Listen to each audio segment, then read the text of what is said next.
السلام علیکم ورحمۃ اللہ وبرکاتہ، محترم ناظرین، محترم سامعین۔ آج بھی میں ایک ایسے پاکستانی ہیرو کا ذکر لے کر حاضر ہوں جس نے پاکستان کی جدوجہد میں حصہ لیا اور ہر طرح کی خدمات پیش کی۔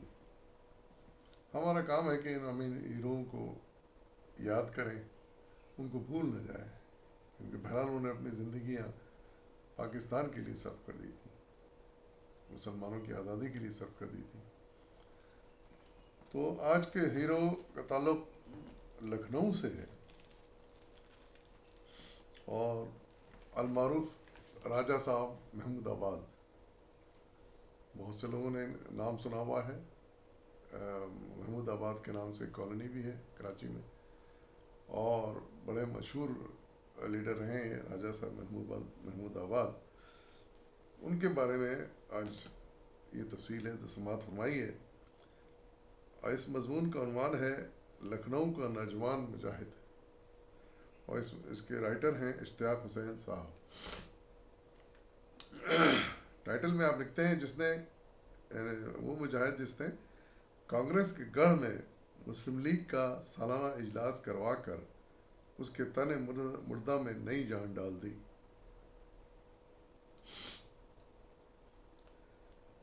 تفصیل یوں ہے، آپ لکھتے ہیں کہ محمود آباد یو پی ضلع سیتاپور میں واقع ہے۔ لکھنؤ سے اس کا فاصلہ تقریباً 20 میل یعنی شمال مشرق کی جانب ہے۔ اسے نواب داؤد خان کے صاحبزادے نواب محمود خان نے آباد کرایا اور اپنے نام سے منسوب کر کے محمود آباد اس کا نام رکھا ہے، اس ضلع کا۔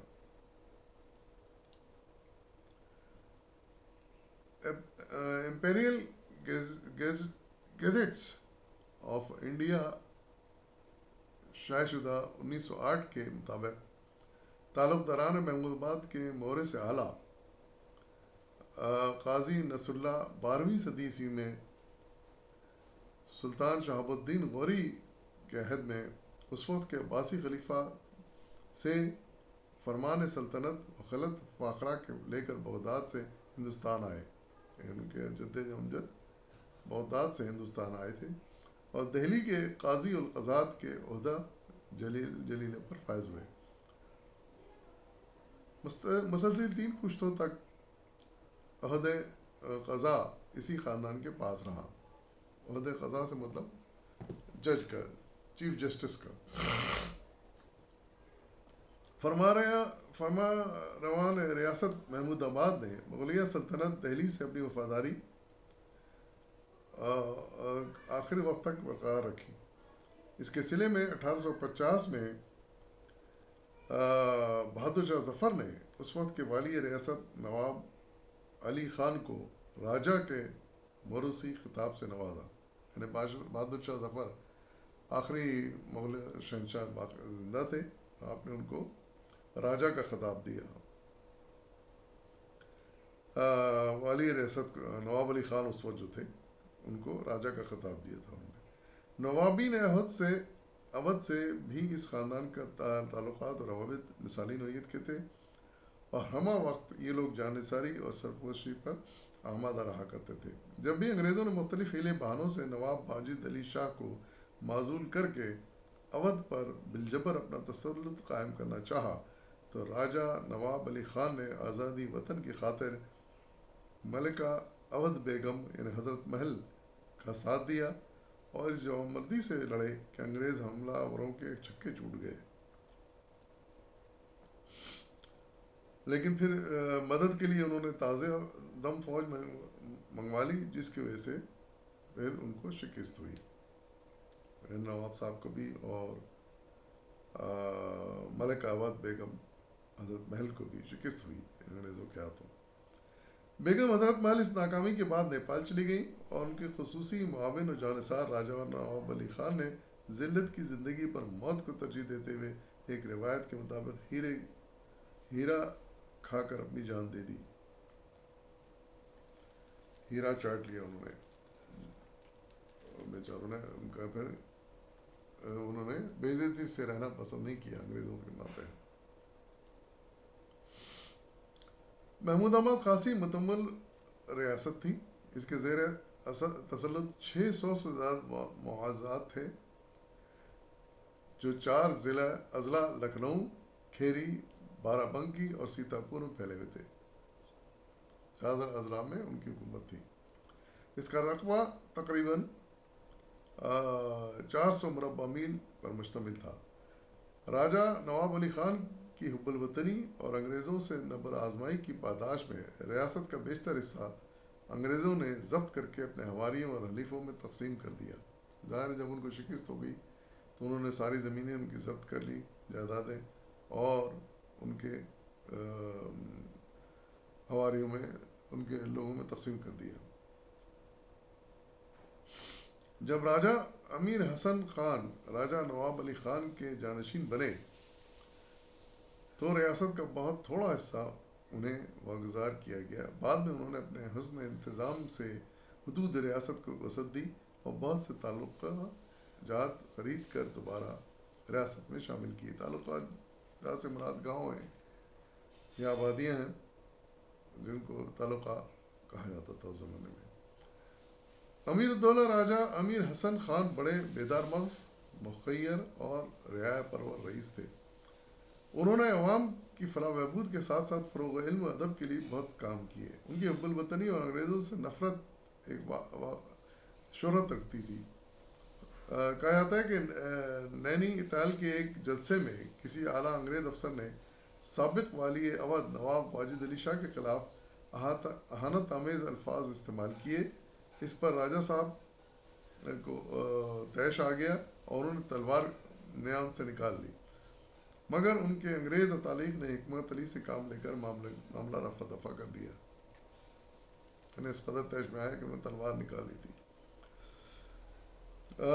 راجہ امیر حسن خان کا انتقال 31 مئی 1903 کو ہوا، جس کے بعد ان کے فرزند ارجمند محمد علی خان سربراہ ریاست محمود آباد مقرر ہوئے. تو یہ تھے راجہ امیر حسن خان کے صاحبزادے تھے اور ان کا اصل نام تھا محمد علی محمد خان، لیکن مشہور ہوئے یہ راجہ صاحب محمود آباد کے نام سے بعد میں. انہوں نے اہم ولی عہدی میں امور ریاست سے اچھی طرح واقفیت حاصل کر لی تھی. مسند نشی کے بعد وہ رفاہی کاموں میں سرگرمی سے حصہ لینے لگے. اسی اثناء میں مسلم ایجوکیشنل کانفرنس کا اجلاس لکھنؤ 1904 دسمبر 1904 میں منعقد ہوا. کثیر تعداد میں معاہدین اور سرکردہ رہنما قوم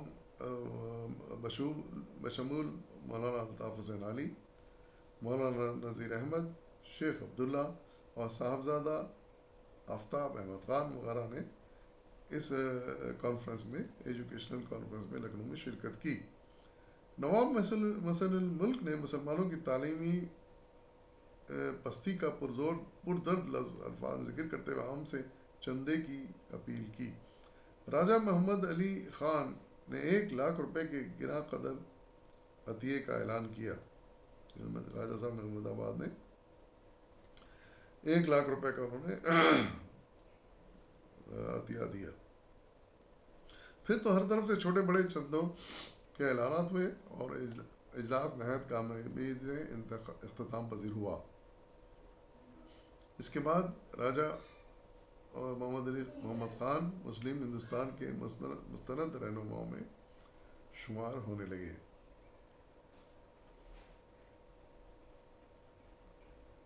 انیس سو پانچ میں راجہ محمد علی یعنی راجہ صاحب محمود آباد موبڈن ایجوکیشنل کانفرنس لکھنؤ کے مجلس استقبالیہ کے صدر منتخب ہوئے. 1907 سے 1920 تک مسلسل وہ وائسرائے کی کونسل کے ممبر منتخب ہوتے رہے. 1911 سے 12 تک انہوں نے ہندوستان کے مختلف علاقوں کا دورہ کر کے مسلم یونیورسٹی علی گڑھ کے لیے چندہ جمع کیا اور یونیورسٹی کی قانون اساسی کمیٹی کے صدر منتخب ہوئے. جب یونیورسٹی قائم ہو گئی تو ملت اسلامیہ نے ان کی گراں قدر خدمات کے اعتراف میں انہیں یونیورسٹی کا پہلا وائس چانسلر منتخب کیا. علی گڑھ یونیورسٹی کے پہلے وائس چانسلر منتخب ہوئے. سیاسی میدان میں بھی انہوں نے بڑے نمایاں انجام دیے. 1906 میں آل انڈیا مسلم لیگ کا قیام عمل میں آیا. راجہ صاحب نے اس قومی ادارے کو کامیاب بنانے اور اسے تقویت پہنچانے میں شدت سے دلچسپی لی. ابتداً وہ اس کے نائب صدر مقرر ہوئے، یعنی مسلم لیگ آل انڈیا مسلم لیگ کے، لیکن عملاً وہی تمام صدارتی امور انجام دیا کرتے تھے. جب 1912 میں سر آغا خان نے مسلم لیگ کی صدارت سے استعفیٰ دے دیا تو راجہ صاحب محمود آبادی اس کے مستقل صدر بنائے گئے. آل انڈیا مسلم لیگ کے مستقل صدر بن گیا. 1910 میں مسلم لیگ کا مرکزی دفتر علی گڑھ سے لکھنؤ منتقل ہوا تو دفتر کے بیشتر اخراجات محمود آباد ہاؤس یعنی آپ کے گھر سے ہی پورے کی جاتے تھے. گو راجہ صاحب نے 1919 میں لیگ کی صدارت سے استعفیٰ دے دیا، مگر ادارے سے ان کی دلچسپیاں ان کی زندگی کے آخری سانسوں تک برقرار رہیں اور وہ حسب ضرورت اس کی مالی امداد بھی کرتے رہے. راجہ صاحب محمود آباد کا انتقال 23 مئی 1931 کو ہوا. اس سے قبل انہوں نے اپنے ولی عہد راجہ محمد امیر احمد خان کی کم عمری کی وجہ سے ایک بورڈ آف ٹرسٹیز قائم کر دیا تھا. 7 ارکان پر مشتمل اس بورڈ کے سربراہ محمد علی جناح تھے. ویسے تو راجہ صاحب کی زندگی ہی میں ولی عہد اور جناح صاحب کے درمیان متعدد ملاقاتیں ہو چکی تھیں اور راجہ محمد امیر احمد خان انہیں اپنا چچا اور جناح انہیں اپنے مثل اپنے اولاد چاہتے تھے. یعنی راجہ صاحب محمود آباد محمد علی جناح صاحب کو اپنا چچا کی طرح سمجھتے تھے اور وہ ان کو اپنا بھتیجا سمجھتے تھے. لیکن بعد میں بورڈ آف ٹرسٹیز کے سربراہ کی حیثیت سے ایک دوسرے کو سمجھنے اور زیادہ قریب آنے کے موقع ملے.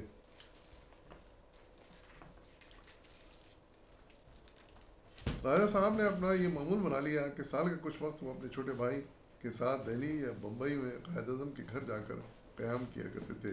تاریخ شاہد ہے کہ خصوصی اعزاز دونوں بھائیوں کے علاوہ کسی اور کو حاصل نہیں ہوا.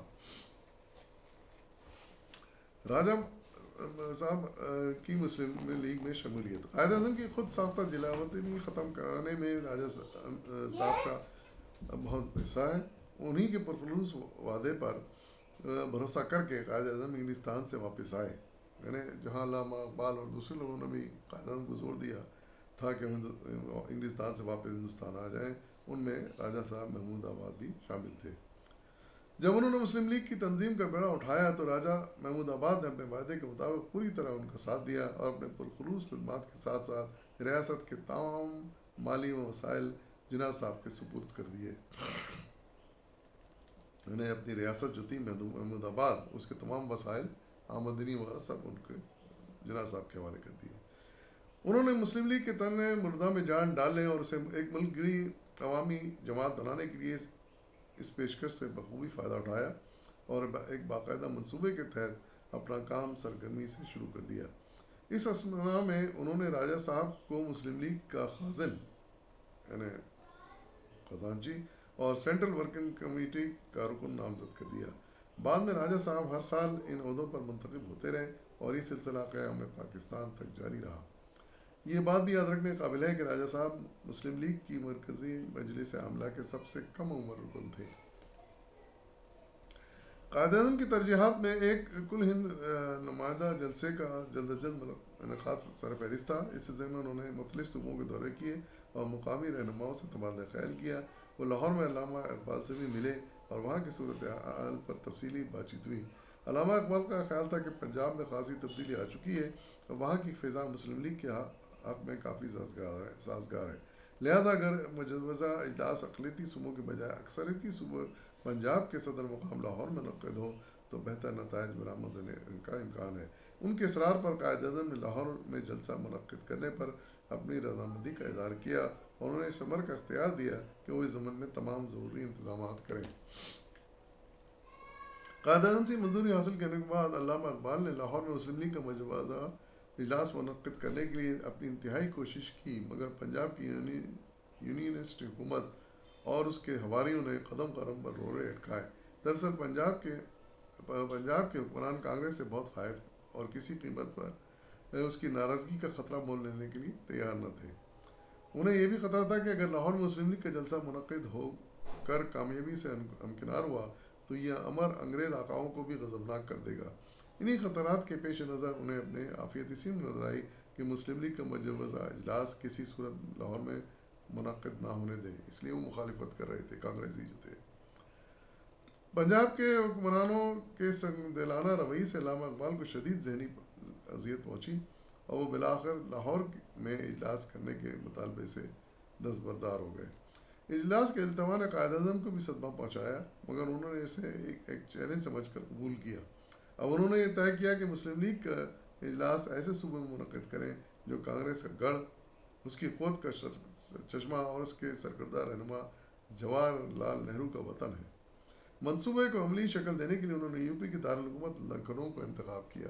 جب لاہور میں نہیں ہو سکا تو انہوں نے سوچا کہ ہم کانگریس کے گڑھ میں اب جلسہ کریں گے لکھنؤ میں.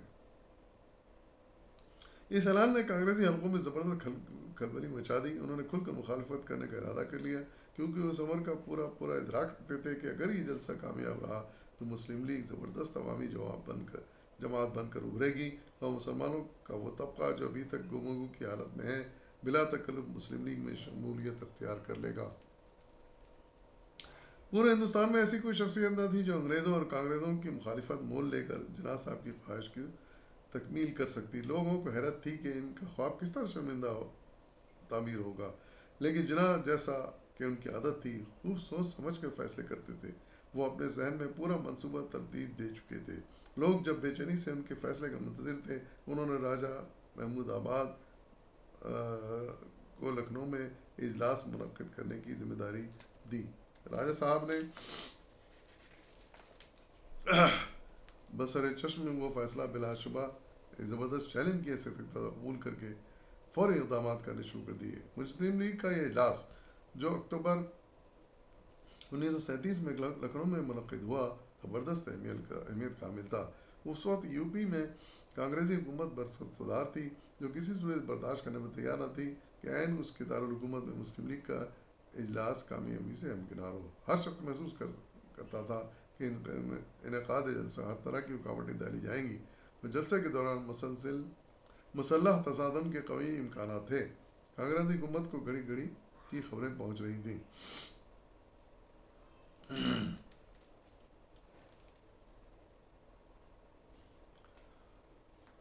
راجہ صاحب نے جلسہ کامیاب بنانے کی اپنی تمام توانائیاں صرف کر دیں. اپنا اثر رسوخ، خاندانی وقار و وجاہت، ریاست کے تمام ممکنہ وسائل بے دریغ استعمال کیے.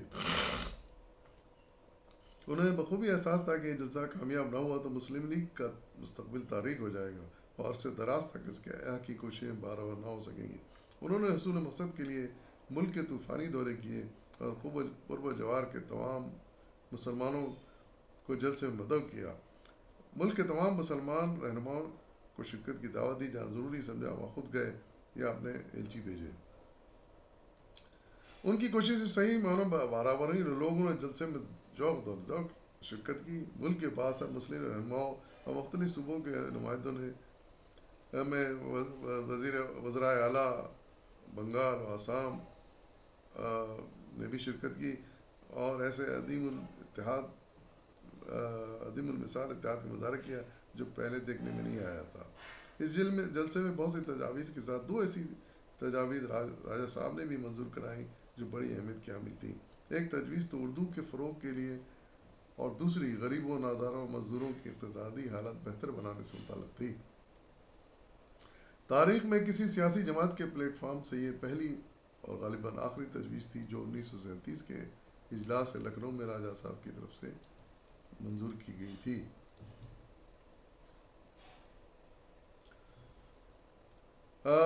پیر علی راشد مشہور دانشور گزرے ہیں. انہوں نے اپنے خصوصی مضمون راجہ صاحب محمود آباد کی بے لوث پرخلوص خدمات کو سراہتے ہوئے لکھا ہے. ان کے جملے ہے: اگر مسلم لیگ 1936 اور 37 میں نیا جنم نہ لیتی تو پاکستان نہ بنتا، اور اگر راجہ صاحب محمود آباد نہیں ہوتے مسلم لیگ نیا جنم لے ہی نہیں سکتی تھی.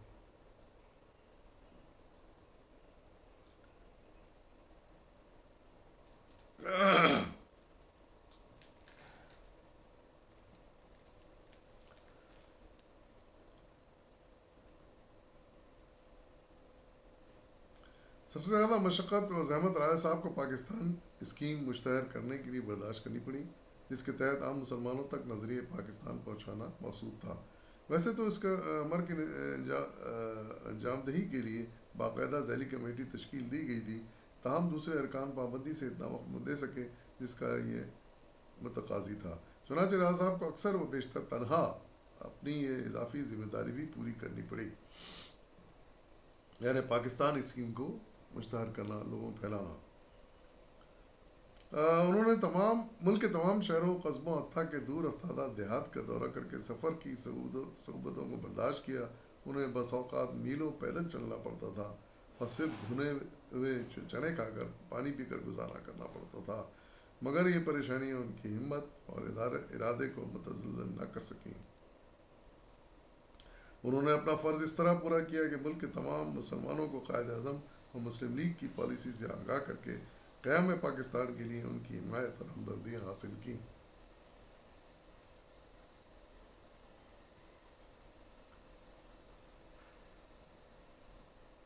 راجہ صاحب محمود آباد قیام پاکستان کے ابتدائی برس پاکستان نہیں آئے، ابتدائی 10 برس تک پاکستان نہیں آئے، لیکن جب تحریک آزادی کے مجاہدوں اور ان کے پرانے ساتھیوں نے بے حد اصرار کیا تو 1957 کے اواخر میں وہ پاکستان آئے۔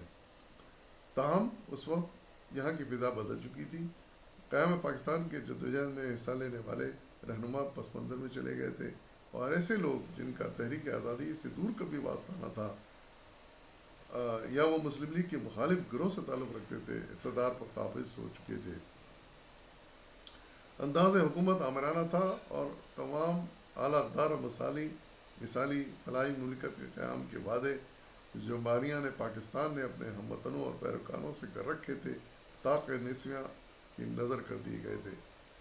یعنی نئے لوگ جو آئے آپ جیسے سینئر لیڈروں کے بعد، مسلم لیگ کے لیڈر بنے، پاکستان میں حکمران بنے، انہوں نے وہ سب کچھ بھلا دیا اور ان اقدار کا خیال نہیں کیا جو کہ قائم کی تھی ان لیڈروں نے۔